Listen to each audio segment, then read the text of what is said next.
Hi, I'm Steven Draper, and I'm here with Angie Williams from NAMI Southwest Washington. Angie, would you like to introduce yourself? Sure.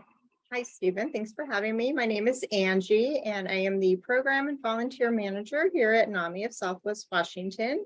We are located here in Vancouver, Washington, in downtown Vancouver. And I have been with NAMI for 4 years now. 2 of those years, a little over 2 years, was a volunteer, and now I am in a full-time staff position. Excellent. And that reminds me, I failed to mention that I'm also a volunteer for NAMI Southwest Washington. I've been a volunteer for over a year now, and I am a peer support group leader. So, and okay, so I guess the burning question is, at least for me personally too, before I started volunteering and found out about NAMI, I had no idea what NAMI is.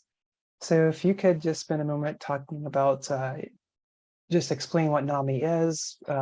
We see the acronym behind you, but also what is Southwest Washington in relation to NAMI? So NAMI is the National Alliance on Mental Illness, and NAMI is a national organization, and our national headquarters are in Virginia. And then we do also have the state headquarters, and many of the states in the United States do have their own organization. Ours is in Seattle. And then we are the Southwest Washington affiliate. So we have our own office here in Vancouver. And there are many individual affiliates throughout Washington, and we are one of the few here in Washington that are fully staffed. So we do have our own staff that do staff, and many of them actually just are staffed with volunteers. We are very fortunate to have many volunteers, and then we have enough funding to be able to have staff. So we have 4 staff members within our affiliate as well.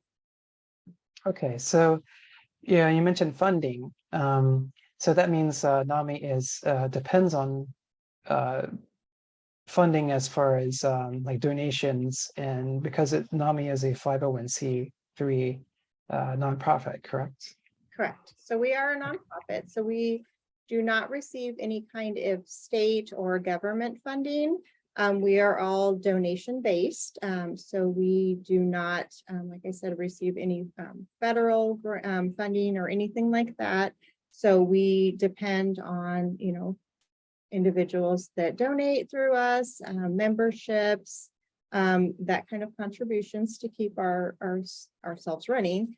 Everything that we do provide here at NAMI, all of our classes, presentations that we do, our support groups, our social groups, all the stuff that we do for our classes, such as our materials, everything that we provide here is free. So we do not charge anyone for anything that we do here at NAMI. So we do depend solely on donations. So we are a free organization, which is really, really important. And we do that. So we do not want any barriers for any individuals that come to us that seek our support.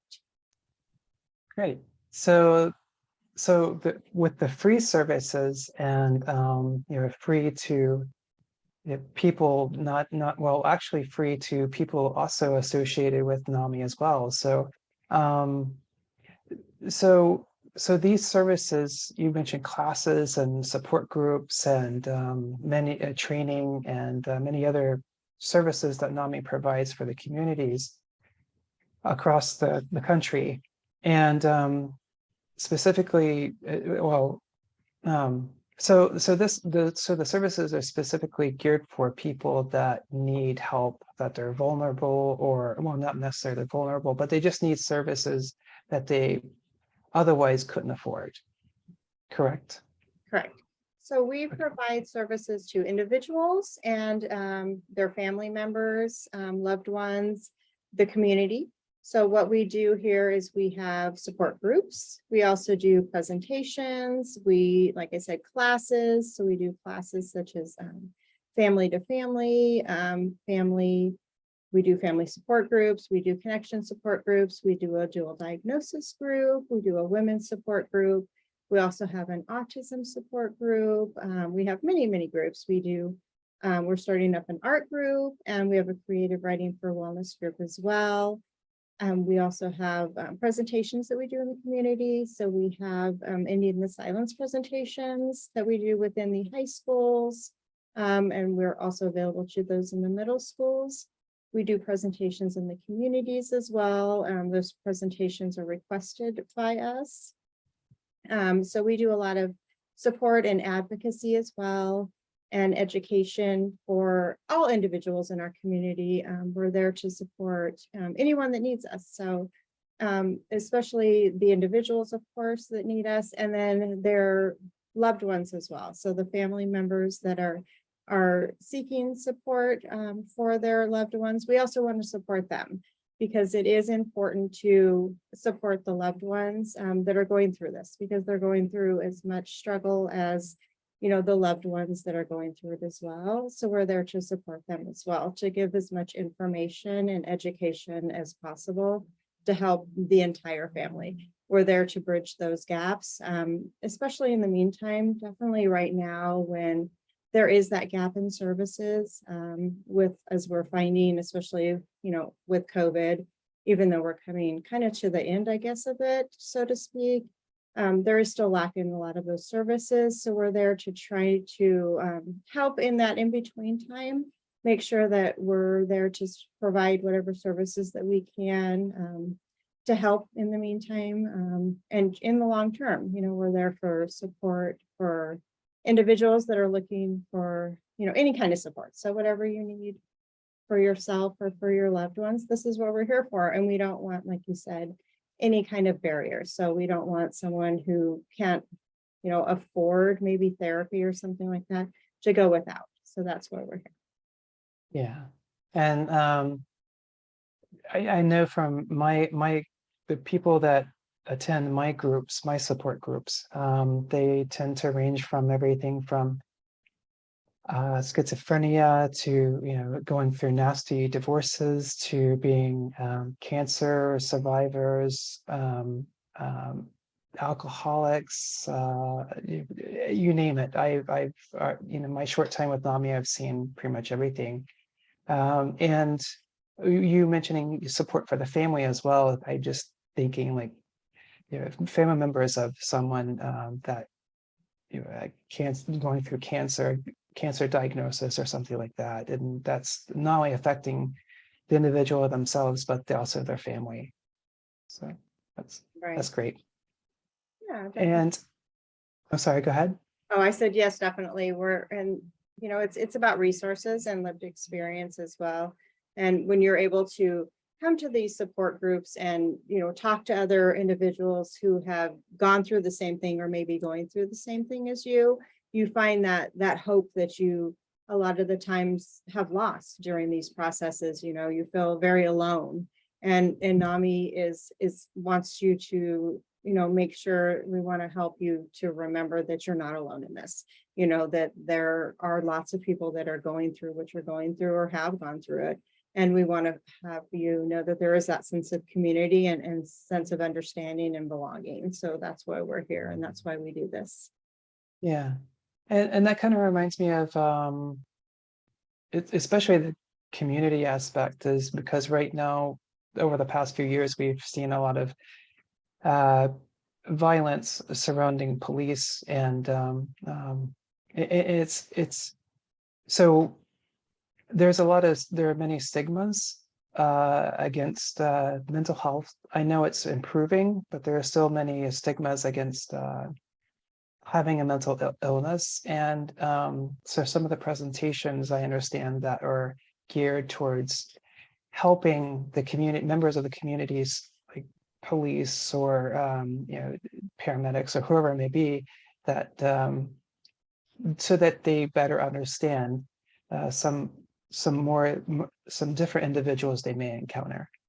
Yeah, absolutely. So we do have presentations. Like I said, we do some in the high schools, which is the Ending the Silence. We also have a presentation. It's called See Me in Our Own Voice.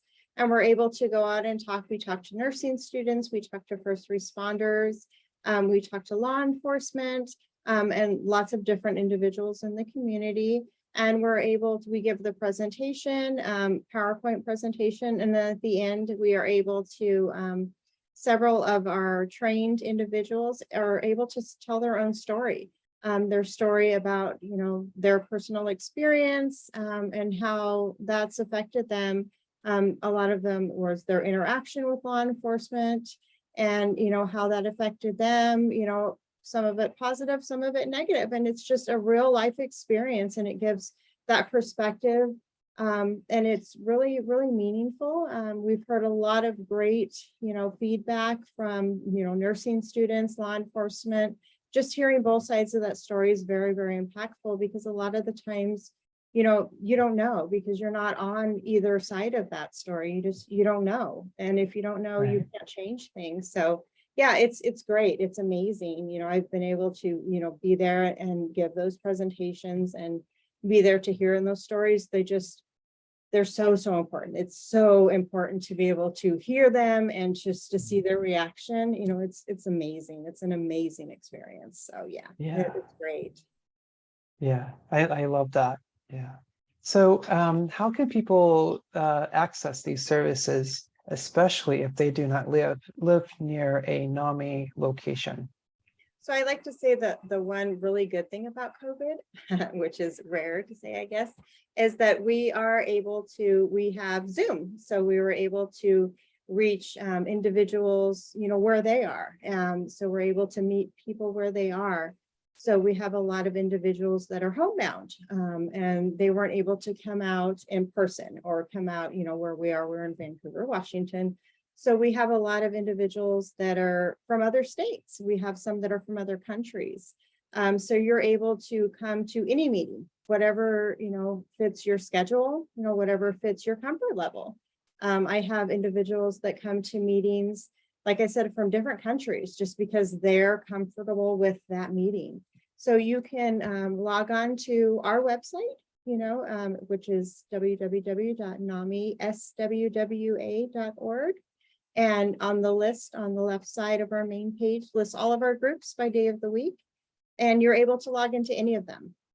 And that goes for any NAMI anywhere. Like I said, across the United States, you can log into any Zoom meeting from anywhere where you are, so, and you're also able to call in, so you don't have to have a computer. That was a barrier as well. And like I said, we are all about, not having those barriers for individuals. So if you are comfortable with one of our groups, please feel free to come on in. We have facilitators from different states that are wanting to be a part of ours, just like you, Steven. I have facilitators from California that are comfortable facilitating the groups that we are, and they do this via Zoom. So we are very, very fortunate to be able to do that. So yeah, you can do it from wherever you're at, comfort of your couch and your PJs, it does not matter. Yeah, and you do offer in-person So groups as well. Yeah, we're very excited. So we're very excited. We are starting this month. Actually, we are starting our family support group and our connection group in person. And next month we are having our art group start up, which we are so excited because we have so many people calling about our art group. So we are able to start that in person as well next month. So we're very, very excited to be able to offer that now. So I think after this presentation, all the great information that or this interview and the wonderful information that you provided, Angie, I think it's pretty, I think you stated it very clearly that why someone should, how NAMI in general can help the general community, especially if you have a mental illness or need access or just some general support with whatever you may be going through, or know someone that may be going through something. So I guess, why should anyone, and even if they don't have a mental illness, donate to NAMI or NAMI Southwest Washington? Yeah, so definitely. So, like you said, first and foremost, please come to us if you need, any kind of support, anything that you need, even if it's resources, give us a call, get on our website. We have a huge resource list. We update that constantly. So every 6 months we go through it and we update that. And that is not just resources for us, it's resources for everything in our area, clothing, food, housing. So of course that is Clark County, area, but, and, even we serve Clark, Cowlitz and Wahkiakum counties. But we can help with whatever, we can get you what you need. That's what we're here for. But to donate, like I said, everything that we offer is free. So anything that you can do helps us, $1, $5, 20, whatever you can do, we appreciate greatly, because we would like to continue to be able to do this for the individuals that need us. We, like I said, we don't get federal funding, we don't get state, county funding, we don't get anything like that. So we, we really, really depend on, the generous donations that we receive. So we can continue to do this. We just started doing in this last year WRAP, Wellness Recovery Action Plan classes to help individuals build their own WRAP plans for pre-crisis, during crisis, and after crisis planning. So we've been able to offer that in the community as well. So we just want to continue to help those individuals. So any donations that you can do, helps us to be able to continue to do that. So that's why it's really, really important to be able to do that. And even your donation of time. If you're in our area and you're able to come in, you want to volunteer and help us answer some phones and help other individuals, they're looking for some support, some help, that's just as important. That is just as important to us as well. You want to facilitate a group, to help individuals. That's just as gold. So any way that you can help, any donation that you can do is super, super important. And we appreciate all of that so very much.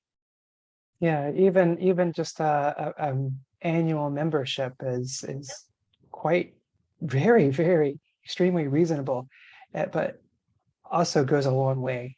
So yeah. And our annual memberships are as low as $5.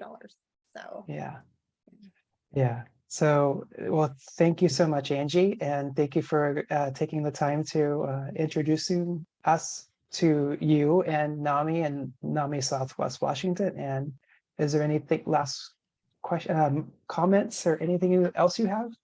I think just a few things that I wanted to mention. So we do have a couple of things that we do every year. We do have our NAMI Walk. If anyone's interested, if you're in the area, we do our fundraiser. It's our NAMI Walk every year. We do that around May or June of every year. You can come out and just join us for the NAMI Walk. We raise money. You can do a team for that. We have our annual luncheon that we do every year. And our huge event is our Give More 24, which is in September. It's our 24 hours of giving, and you can go on our website. This year for 2022, it is on the 22nd of September. You can jump on our website, donate anything that you'd like. It's our huge annual fundraising event, and that is amazing. And then, of course, we do have our wonderful Steven, who has released this amazing record for us, and all donations are going to NAMI of Southwest Washington.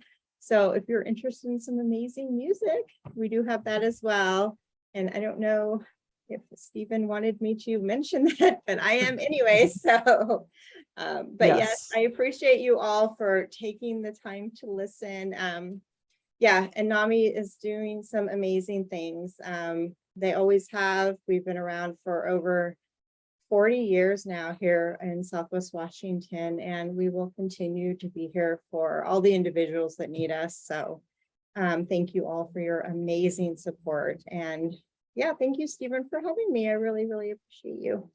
Yeah. Just real quick, Angie mentioned my music, and I just released my own guitar rock album, and that I wrote, recorded myself, and produced.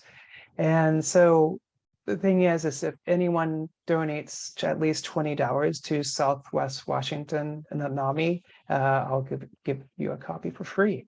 And if that's a bit much, then $10 will get you 4 songs. And if that's too much, just send me a message and I'll hook you up. And anyway, thank you, and thanks for viewing this video. And yeah. And then not the website one more time, Angie. Wait. It is www.namiswwa.org. Awesome. Great. Thank you. Thank you so much. Thank you.